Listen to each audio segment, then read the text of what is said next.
In the year 1347, a fleet of ships arrived at the port of Messina in Sicily. They were not welcomed. The sailors were already dying. Some were dead. Their bodies were covered in black swellings. Their skin darkened. Their breathing shallow. The ships had come from the east, from trading routes that stretched across Asia, from a world already infected. Within days, the disease spread beyond the harbor. Within weeks, it spread beyond Sicily. Within months, Europe began to collapse. This was not a war. This was not an invasion. This was something invisible, and it would become the deadliest pandemic in human history. Historians estimate that between 75 and 200 million people died. In some cities, half the population vanished. Entire villages disappeared. Church bells rang constantly. Graveyards filled, and then they overflowed. But the Black Death was not just a medical catastrophe. It reshaped economics. It shattered religious certainty. It rewired power structures. It changed the course of history. To understand the Black Death, we need to go further back. The disease did not begin in Europe. Most scholars trace its origin to Central Asia. Trade caravans carried goods across the Silk Road. Silk, spices, precious metals, and something else.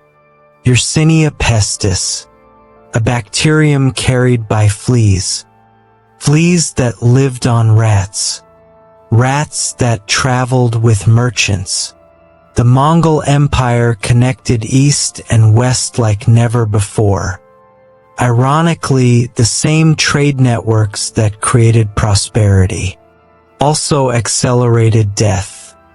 In 1346, during the Siege of Kaffa, Mongol forces reportedly catapulted infected corpses over the city walls. It may have been one of the earliest examples of biological warfare. Whether intentional or not, the disease moved with merchants fleeing the siege. Ships carried it into the Mediterranean. From there, it exploded. The symptoms were terrifying. Painful swellings called buboes formed in the groin, armpits, and neck. Victims developed high fevers, internal bleeding, blackened skin from tissue death. Many died within 3 to 5 days. There was no understanding of bacteria, no antibiotics, no germ theory. People searched for explanations. Some blamed contaminated air. Others believed it was divine punishment. Astrologers pointed to planetary alignments. Minority communities were accused and attacked. Fear became as contagious as the plague itself. In some towns, doctors refused to treat patients. Priests fled. Families abandoned the sick. Social order began to break down. Laws stopped being enforced. Fields went unharvested. Livestock wandered unattended. Commerce froze. Imagine waking up in a city where 1/3 of your neighbors are gone, where bodies lie in the streets, where carts move daily to collect the dead.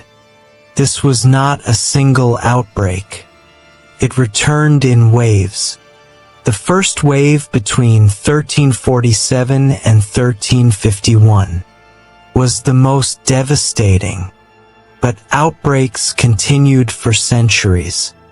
Europe lost between 30 and 60% of its population. The consequences were enormous. Labor became scarce. Workers suddenly had bargaining power. Peasants demanded higher wages. Feudal systems began to weaken. Landowners struggled to maintain control. Governments tried to freeze wages by law. But reality had shifted. Survivors inherited land. Wealth redistributed unintentionally.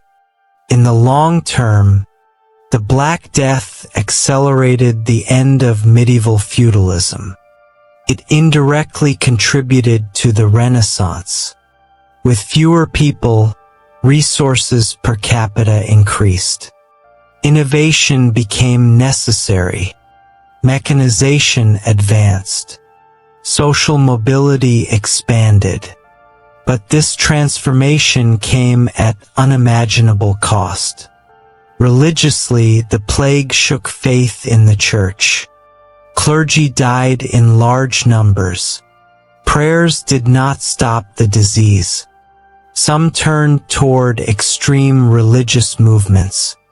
Others became disillusioned. Art changed. Before the plague, medieval art focused on divine glory. After the plague, art became darker. Themes of death dominated. The danse macabre emerged, a reminder that death comes for all, regardless of status. Psychologically, Europe was traumatized. When mortality becomes random and constant, human behavior shifts. Some communities descended into chaos. Others became hyper-religious. Flagellant movements traveled city to city, publicly whipping themselves to atone for humanity's sins. But the plague was not purely random. Modern science reveals patterns. The bacterium spread primarily through flea bites. But it also evolved into pneumonic plague, which spreads through respiratory droplets. That made it even more lethal. Urban density amplified transmission. Poor sanitation made containment impossible. Quarantine was invented during this time. The word itself comes from 40 giorni, 40 days. Ships were required to wait before entering ports. It was one of the earliest organized public health measures. Even in disaster, innovation emerged. The Black Death eventually subsided. Not because humanity defeated it, but because transmission slowed. Immunity increased in survivors. Rodent populations shifted. Trade patterns changed. But plague never disappeared completely. Outbreaks continued into the 1600s. It would take centuries, and the discovery of antibiotics, before plague became treatable. Now step back. Why does the Black Death matter today? Because it demonstrates how fragile systems can be. In 1347, Europe believed its order was stable. Kingdoms were established. The church was dominant. Feudale hiérarchie cime de permanent. Then, within 4 years, everything shifted. Not by invasion, not by ideology, but by microbes. The Black Death reminds us that power structures are vulnerable to forces they cannot see. It shows how interconnected trade can amplify crisis. It proves that fear can fracture societies as quickly as disease. It also reveals something uncomfortable. From catastrophe, transformation emerges. Without the labor shortages, would feudalism have ended as quickly? Without social upheaval, would the Renaissance have accelerated? History does not justify suffering, but it shows that crisis reshapes civilization. Today, we live in a hyperconnected world.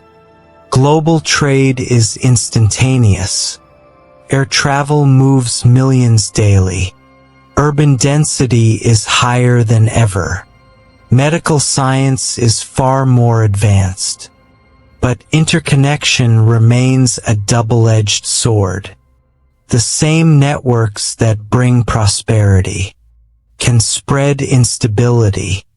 The Black Death was not just a medieval tragedy. It was a structural turning point, a forced adaptation. It exposed weakness. It redistributed power. It rewrote Europe's future. When people in 1347 watched ships arrive in Sicily, they had no idea they were witnessing the beginning of a transformation that would alter the world. They thought it was a local outbreak, a temporary disaster. They were wrong. History often feels normal until it doesn't. The Black Death teaches that change can begin quietly, with a ship, with a cough, with something unseen, and by the time it is recognized, the world has already shifted. The question is not whether humanity survived. It did. The question is how it changed. And the answer is completely. But the story of the Black Death does not end in Europe. Long before the plague reached Sicily, it was already devastating parts of Asia. Chinese historical records from the early 1330s describe massive population losses. Entire provinces reported famine, unrest, and sudden outbreaks of disease. The Yuan dynasty, already struggling with corruption and economic instability, faced an additional invisible enemy. Trade routes across Central Asia became corridors of transmission. Caravan cities that once thrived on commerce began to empty. Markets that once connected continents turned into silent zones of infection. What makes this important is not only the scale of death, but the speed of spread. For the first time in history, globalization amplified a biological threat across continents. The Mongol Empire had created unprecedented connectivity, safe trade routes, unified taxation systems, cross-continental exchange. But connectivity has a cost. The more integrated a system becomes, the more vulnerable it is to systemic shock. The Black Death was one of the earliest examples of this principle. Now consider medicine in the 14th century. There were no microscopes, no concept of bacteria, no understanding of transmission cycles. Medical theory was dominated by the idea of humors. Health was believed to depend on a balance between blood, phlegm, black bile, and yellow bile. Treatments involved bloodletting, herbal mixtures, and prayer. Some physicians wore protective clothing filled with aromatic herbs, believing foul smells carried disease. The famous plague doctor mask, with its long beak, was essentially an early attempt at filtration. But none of it addressed the true cause. Ignorance was not stupidity. It was limitation. Science had not yet developed the tools necessary to identify microbial life. And when people cannot explain disaster scientifically, they explain it culturally. That led to fear, and fear led to violence. Jewish communities were falsely accused of poisoning wells. Thousands were killed in massacres across Europe. Minorities became scapegoats. Panic overrode reason. When systems are stressed, societies look for someone to blame. The disease itself killed millions. Human reaction killed thousands more. The Black Death was both biological and social collapse. Now look deeper at the economic consequences. Before the plague, Europe's population had grown significantly. Land was scarce. Labor was abundant. Peasants had little bargaining power. After the plague, the opposite became true. Labor became rare. Surviving workers demanded better conditions, higher wages, more mobility. Landowners attempted to impose wage controls. England passed the Statute of Labourers in 1351 to freeze wages at pre-plague levels. Failed. You cannot legislate scarcity out of existence. Workers moved. Peasant revolts erupted, including the English Peasants' Revolt of 1381. The social contract shifted permanently. When labor becomes more valuable, hierarchies destabilize. The Black Death accelerated the breakdown of rigid feudal systems. Over time, this redistribution of power contributed to the growth of cities, trade guilds, and eventually early capitalist structures. In short, a bacterium disrupted medieval economics. That is not metaphorical. It is literal. Now consider psychology. When death becomes constant, human perception of time changes. Chronic uncertainty reshapes behavior. Some people embraced extreme indulgence, believing life was short and unpredictable. Others embraced extreme piety. Art from the post-plague period reveals obsession with mortality. Skulls, hourglasses, graves. The concept of memento mori became central. Remember that you will die. This was not abstract philosophy. It was daily reality. Whole generations grew up surrounded by trauma. And trauma changes culture. Now let's examine the demographic effect. Europe's population may have taken over 150 years to fully recover.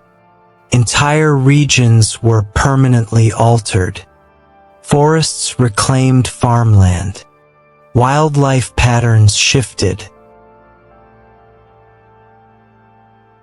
Even climate may have been indirectly affected, as reduced agriculture led to lower carbon emissions from human activity. The plague was not just a health crisis. It was an ecological reset. Modern studies show that genetic selection may also have occurred. Some individuals had immune responses that provided resistance. Those survivors passed on their genes. In that sense, the Black Death reshaped the genetic composition of Europe. The long-term biological effects are still studied today. Now we compare this with later pandemics. In 1918, the Spanish flu infected 1/3 of the world's population and killed an estimated 50 million people. In the 20th century, global travel amplified spread. In the 21st century, COVID-19 demonstrated once again how interconnected systems accelerate crisis. But there is a crucial difference. Medical science today can identify pathogens quickly. Vaccines can be developed. Antibiotics can treat secondary infections. Information travels instantly. Yet misinformation also spreads instantly. During the Black Death, rumors traveled by horse and ship. Today they travel at the speed of light. The biological mechanisms differ. The social patterns are disturbingly similar. Fear, blame, economic disruption, political stress, supply chain collapse, reevaluation of priorities. Pandemics are stress tests. They expose weaknesses in governance, in healthcare infrastructure, in social cohesion. The Black Death was perhaps the most brutal stress test in recorded history, and it permanently reshaped Europe's trajectory. Now we ask a more structural question. Why did some regions recover faster than others? Cities that implemented early isolation measures fared slightly better. Venice, for example, created one of the earliest formal quarantine systems. It built isolation islands for incoming ships.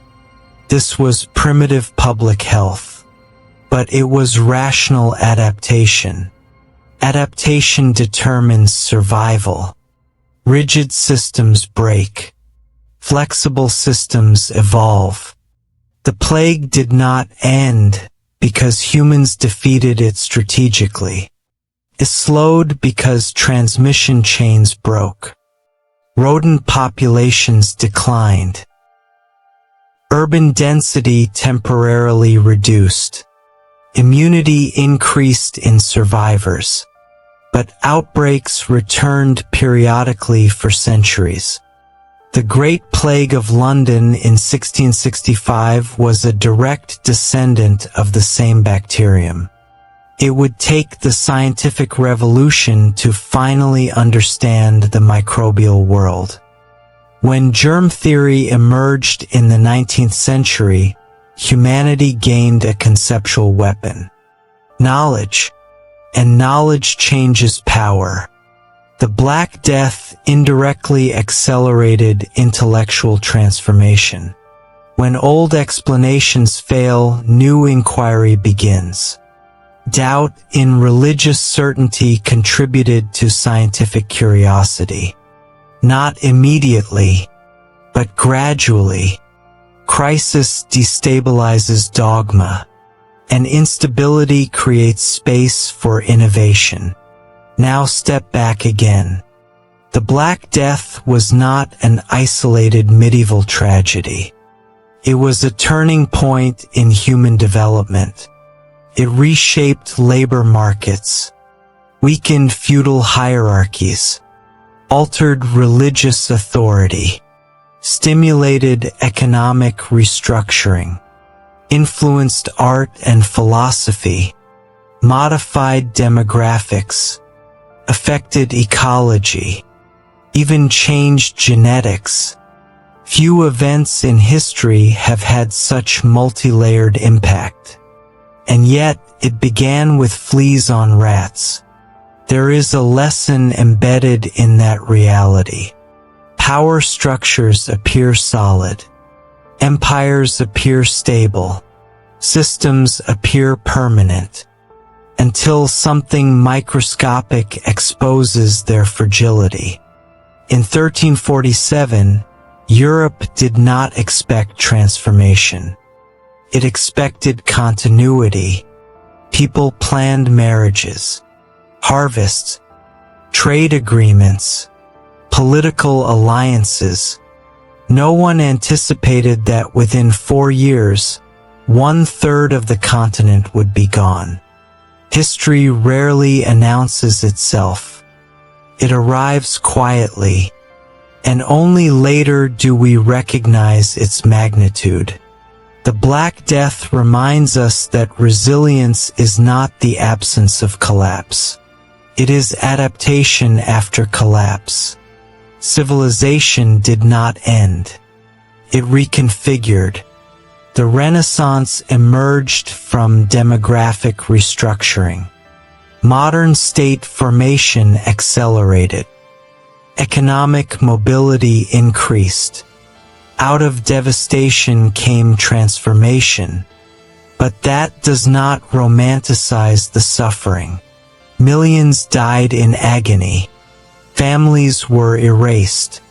Children orphaned. Communities traumatized. The cost was immeasurable. Yet humanity endured. That endurance is the final theme. Pandemics test biology. They test institutions. They test belief systems. They test empathy. The Black Death was humanity's most severe medieval test. And humanity survived. Not unchanged, not unscarred, but transformed. If there is one enduring question it leaves us with, it is this: what would happen if a crisis of similar scale struck a hyperconnected world today? Would our institutions bend or break? Would trust strengthen or fracture? The plague of 1347 was not just a medieval event.